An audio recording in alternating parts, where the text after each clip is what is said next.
Le sfumato, en italien fumé, s'oppose à la vigueur et à l'accentuation du trait qu'on appelle, dans la peinture classique, sentiment. Le sfumato est l'un des 4 effets de peinture canoniques de la Renaissance. Les 3 autres sont le vignon, le chiaroscuro ou clair-obscur et le cangiante. Le grand maître en la matière est incontestablement Léonard de Vichy. Il est celui qui a poussé le sfumato à son paroxysme à travers notamment la Joconde. Il est devenu à l'occasion la peinture emblématique de cette manière de peindre. À bien y regarder, toutes les couleurs se fondent les unes dans les autres en de subtils dégradés, comme si la peinture avait été légèrement estompée. Ce résultat est obtenu du fait que les contours des formes et des couleurs sont imprécis.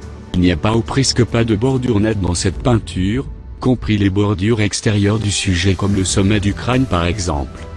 Bien sûr, l'endroit où le sfumato est le plus flagrant se trouve dans le traitement du visage. D'où cette impression de douceur. Le sfumato est une technique picturale qui donne au sujet des contours imprécis. Il caractérise cette manière de peindre enveloppant les sujets d'une ambiance vaporeuse, d'où le rapport à la notion de fumée.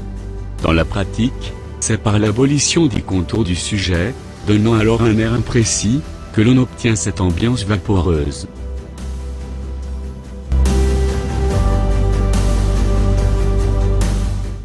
Jamie Van Bienendijk est une artiste d'origine néerlandaise qui réalise de superbes photos de portraits inspirés des tableaux de maîtres classiques.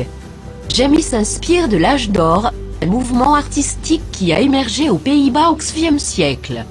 Pour parvenir à ce résultat plus vrai que nature, elle détourne notamment 2 techniques bien connues des peintres, le clair-obscur qui crée une illusion de relief et le sfumato qui crée des contours vaporeux autour des sujets.